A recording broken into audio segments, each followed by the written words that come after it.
Hi friends, welcome to Ragas Kitchen. நீங்க இன்னும் நம்ம சேனலை சப்ஸ்கிரைப் பண்ணலன்னா கீழ இருக்க சப்ஸ்கிரைப் பட்டன் பிரஸ் பண்ணிக்கோங்க. அப்படியே பக்கத்துல இருக்க பெல் பட்டனையும் பிரஸ் பண்ணிக்கோங்க. நான் அப்லோட் பண்ற வீடியோஸை நீங்க மிஸ் பண்ணாம பார்க்க முடியும். ஃப்ரெண்ட்ஸ், இன்னைக்கு வீடியோல டெய்லியுமே சாதா சப்பாத்தி சாப்பிட்டு போர் அடிச்சவங்களுக்கு சப்பாத்தி பூரி நார்மலா சாப்பிட்றத விட இன்னைக்கு நம்ம ரொம்ப டிஃப்ரெண்டான ஒரு டேஸ்ட்ல ஒரு புதுமையான ஒரு ரெசிபி தான் ஃப்ரெண்ட்ஸ் பார்க்க போறோம். இதுக்கு தேவையான பொருட்கள்: ஒரு கொத்து அளவுக்கு கொத்தமல்லி, 6 பச்சை மிளகாய், ஒரு 10 பல்லு பூண்டு, 1.5 இன்ச் அளவுக்கு இஞ்சி துண்டு துண்டா கட் பண்ணி வச்சிருக்கேன். இது ஒரு கப் அளவுக்கு கோதுமை மாவுக்கு இந்த பொருட்கள் கரெக்டாக இருக்கும் உங்களுக்கு. இது எல்லாத்தையுமே ஒரு சின்ன மிக்சி ஜாரில் எடுத்து 1/4 டம்ளர் அளவுக்கு தண்ணி ஊற்றிக்கோங்க. இது எல்லாத்தையுமே சேர்த்து 1/4 டம்ளர் தண்ணி ஊற்றி நல்லா நைஸாக அரைச்சி எடுத்துக்க போகிறோம். நான் இன்னைக்கு சொல்கிற அளவு சப்பாத்தியாக செஞ்சால் ஒரு 6 சப்பாத்தியும், பூரியாக குட்டி குட்டி பூரியாக செஞ்சால் ஒரு 20 பூரியும் வர மாதிரி இருக்கும். ஒரு 1/4 டம்ளர் அளவுக்கு தண்ணி சேர்த்திட்டு நல்லா நைஸாக அரைச்சிக்கலாம். பாருங்கள், இது மாதிரி நல்லா நைஸாக அரைச்சி எடுத்துக்கோங்க. அதுக்கப்புறம் ஒரு 2 உருளைக்கிழங்கு வேக வச்சு தோல் எடுத்து வச்சுருக்கேன். இதை துருவிக்க போகிறோம். நம்ம சப்பாத்தி மாவோடு சேர்த்து இதை பிசைய போகிறோம். அதனால் நல்லா துருவிக்கிட்டிங்க அப்படின்னா உங்களுக்கு நடுவில் சப்பாத்தி தேய்க்கிறப்ப டிஸ்டர்பன்ஸ் இல்லாமல் இருக்கும். அங்கங்கே தூக்கிட்டு இல்லாமல் இருக்கும். பூரி செய்கிறப்ப நல்லா பொங்கிட்டு வரும். அதனால் நம்ம நல்லா துருவி எடுத்துக்கிறோம். உங்களால் நல்லா கட்டி இல்லாமல் மசிக்க முடியும் அப்படின்னா நீங்கள் மசிச்சு கூட சேர்த்துக்கலாம். இது மாதிரி ஃபுல்லாக துருவிக்கோங்க. இப்போது நான் ஒரு பெரிய பவுல் எடுத்திருக்கேன். அதில் 1 கப் அளவுக்கு கோதுமை மாவு சேர்த்துக்கிறேன்.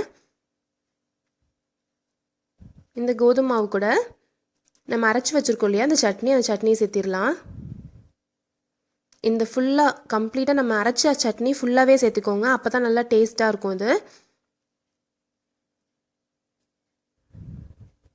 இது கூடவே நம்ம துருவி வச்சுருக்க வேக வச்ச உருளைக்கிழங்கு, நான் இன்றைக்கி 2 உருளைக்கிழங்கு சேர்த்திருக்கேன். 1 கப்பு கோதுமை மாவுக்கு 2 உருளைக்கிழங்குன்றது கரெக்டாக இருக்கும் டேஸ்ட் உங்களுக்கு. அதனால் நீங்களும் இதே அளவு சேர்த்துக்கோங்க.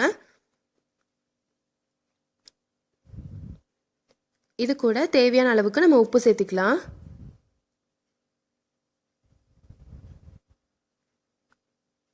இது கூட ஒரு 1/2 டீஸ்பூன் அளவுக்கு மஞ்சத்தூள். நான் கொஞ்சமாக வாசனையாக இருக்கிறதுக்காக கொஞ்சம் பெருங்காயத்தூள் சேர்த்துக்கிறேன். உங்களுக்கு வேணும்னா நீங்கள் சேர்த்திக்கோங்க, இல்லைனா இது நீங்கள் ஸ்கிப் பண்ணிடலாம். ஏன்னா ஆல்ரெடி நம்ம இஞ்சி சேர்த்திருக்கோம். அதனால் பெருங்காயத்தூள் வேணும்னா நீங்கள் சேர்த்திக்கோங்க. இதில் கொஞ்சம் கூட தண்ணியே ஊற்றாமல் நீங்கள் நல்லா பிசைஞ்சிக்கோங்க மாவு. உங்களுக்கு உருளைக்கிழங்குல இருக்க அந்த ஈரப்பதமும் சட்னியில் இருக்க அந்த தண்ணியுமே நம்மளுக்கு போதும். நல்லா ஃபுல்லாக நைஸாக பிசைஞ்சிருங்க. பாருங்கள், இந்த மாதிரி நல்லா சாஃப்டான ஒரு டவ் கிடைக்கும் உங்களுக்கு. இது மாதிரி நல்லா பிசைஞ்சு வச்சுக்கோங்க. இதுக்கு மேலே நான் ஒரே ஒரு ஸ்பூன் மட்டும் இப்போ எண்ணெய் சேர்த்து பிசைஞ்சிக்கிறேன். நான் இன்றைக்கி உங்களுக்கு சப்பாத்தி செஞ்சால் எப்படி இருக்குன்றதும் இதில் பூரி செஞ்சால் எப்படி இருக்குன்றதும் நான் ரெண்டுமே காமிக்கிறேன். இதுக்கு நம்மளுக்கு சைட் டிஷ்ஷே தேவையில்லை. ஆனாலும் நீங்கள் சைட் டிஷ் வேணும் அப்படின்னா ஒரு நார்மலான சிம்பிளான ஏதாவது ஒரு குருமா செஞ்சாவே போதும். எக்ஸ்ட்ராவாக சும்மா வெங்காயம் தக்காளி வதக்கி அந்த மாதிரி ஒரு சட்னி செஞ்சால் கூட போதும். ஏன்னா இதுலேயே உங்களுக்கு காரம் காட், அதாவது பூண்டோட டேஸ்ட், இஞ்சியோட டேஸ்ட்டு எல்லாமே இருக்குன்றனால இதுக்கு சைட் டிஷ்ஷே தேவைப்படாது. இப்படியே சாப்பிட்ருவாங்க குழந்தைங்க கூட. நல்லா இப்போ பிசைஞ்சாச்சு, எண்ணெய் ஃபுல்லாக இறங்கிருச்சு. இப்போது இதில் சின்ன சின்னதாக பால்ஸ் பண்ணிக்கலாம். நான் நார்மலாகவே எங்கள் வீட்டில் பூரி செய்கிறப்போ நான் குட்டி குட்டியாக தான் பூரி செய்வேன். அதனால் இதையுமே நான் குட்டி குட்டியாக தான் இது மாதிரி பால் செய்கிறேன். பாருங்கள், இது மாதிரி குட்டி குட்டியான பால்ஸை உங்களுக்கு கிட்டத்தட்ட ஒரு 20 மாதிரி கிடச்சிருக்கு. ஸோ இந்த 1 கப்பு மாவுக்கு உங்களுக்கு 20 பூரி குட்டி குட்டியாக வரும். நீங்கள் சப்பாத்தியாக செய்கிறீங்க அப்படின்னா உங்களுக்கு ஒரு 6 கிட்ட வரும்.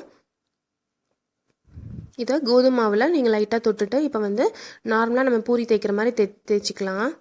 ரொம்ப மெலிசாக இல்லாமல் கொஞ்சம் மொத்தமாக தேய்ச்சிக்கோங்க.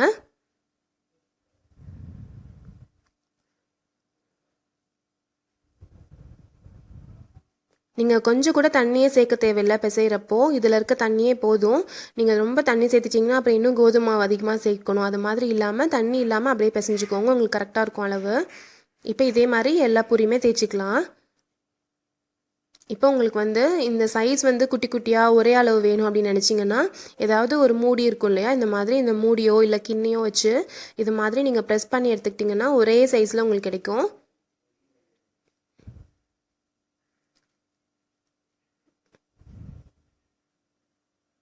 இந்த மாதிரி வேணாலும் நீங்கள் செஞ்சுக்கலாம், இல்லை நார்மலாக நீங்கள் எப்பயும் தேய்ச்சி போடுற மாதிரி கூட நீங்கள் போட்டுக்கலாம்.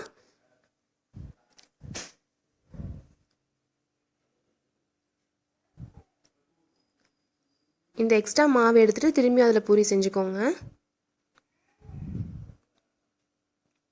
இப்போ நான் இதே மாதிரி எல்லாமே செஞ்சு ரெடி பண்ணிட்டேன்.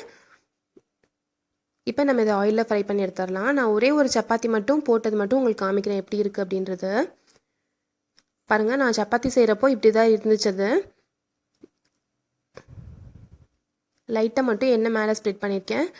ரொம்ப நல்லா சாஃப்டாக வந்துச்சு. உங்களுக்கு சைட் டிஷ்ஷே இதுக்கு தேவையில்லை, அவ்வளோ நல்லா இருந்துச்சு. இப்போ பூரி செய்கிறதுக்கு எண்ணெய் வந்து நல்லா சூடாயிருச்சு. எப்போயுமே நம்ம பூரி போடுறப்போ எண்ணெய் நல்லா சூடாகணும், அப்போ தான் உங்களுக்கு நல்லா பொங்கிட்டு வரும். இப்போ நம்ம பூரி போட்டுடலாம். பாருங்கள், இப்போ நான் போட்ட உடனே அப்படி மேலே எலும்பி வருது. லைட்டாக நம்ம ப்ரெஸ் பண்ணி விட்டோம்னாவே உங்களுக்கு நல்லா பொங்கிட்டு வரும். பாருங்கள், இப்போ நல்லா பொங்கிட்டு வந்திருக்கு பாருங்கள். ஒரு 1 மினிட்க்கு அப்புறம் நம்ம திருப்பி விட்டுடலாம். இதை நார்மலாகவே நம்ம பூரி வந்து இது மாதிரி நல்லா பொங்கிட்டு வரணும் அப்படின்னா, எனக்கு நான் ஃபீல் பண்ண டிப்ஸ் என்னன்னு பார்த்தீங்கன்னா, நான் மாவு பிசைஞ்ச உடனே தேய்ச்சி உடனே போட்டால் எனக்கு வந்து இது மாதிரி நல்லா பொங்கிட்டு வரும். அதே மாதிரி எண்ணெய் நல்லா சூடாக இருக்கணும். எண்ணெய் கொஞ்சம் சூடு கம்மியானா கூட எனக்கு வந்து பொங்காத மாதிரி இருக்கும். ஸோ நல்லா சூடானதுக்கப்புறம் நீங்கள் போடுங்க. ஒவ்வொன்றா தான் போடணுன்னு இல்லை, நீங்கள் ஒரு 3 பூரி அது மாதிரி சேர்த்து கூட போட்டுக்கலாம்.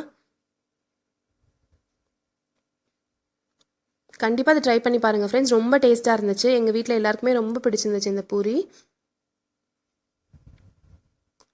இதே மாதிரி நம்ம எல்லா பூரியுமே போட்டு எடுத்துடலாம்.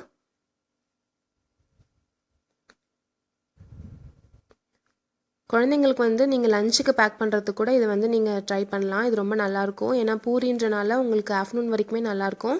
கீழே ஒரு டிஷ்யூ பேப்பர் வச்சுட்டு அதுக்கு மேலே இந்த பூரி வச்சு நீங்கள் பாக்ஸ் க்ளோஸ் பண்ணி கொடுத்துட்டிங்கன்னா உங்களுக்கு ரொம்ப சாஃப்டாக இருந்துச்சு இந்த பூரி. ஏன்னா உள்ளார உருளைக்கிழங்கு இருக்குது அப்படின்றனால ரொம்ப சாஃப்டாக இருந்துச்சு. நம்ம நார்மலாக செய்கிற பூரி விட இது ரொம்ப டிஃப்ரெண்ட்டாக இருக்கும் டேஸ்ட்டும். இப்போ எல்லா பூரியும் நம்ம சுட்டு எடுத்தாச்சு. இப்போ நம்ம வந்து பிளேட்டிங் பண்ணிடலாம்.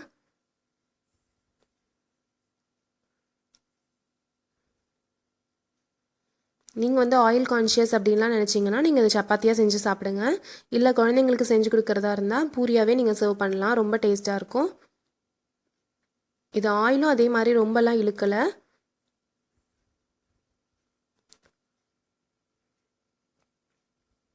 பாருங்கள், கலர்ஃபுல்லான டேஸ்டியான பூரி ரெடி ஆயிடுச்சு. இந்த ரெசிபி கண்டிப்பாக உங்களுக்கு பிடிச்சிருக்குன்னு நினைக்கிறேன் ஃப்ரெண்ட்ஸ். பிடிச்சிருந்துச்சுன்னா நம்ம சேனல் ராகாஸ் கிச்சனில் ஒரு லைக் கொடுங்க. ஃப்ரெண்ட்ஸ் கூட ஷேர் பண்ணுங்கள். சப்ஸ்கிரைப் பண்ணி வச்சுக்கோங்க. தேங்க்யூ.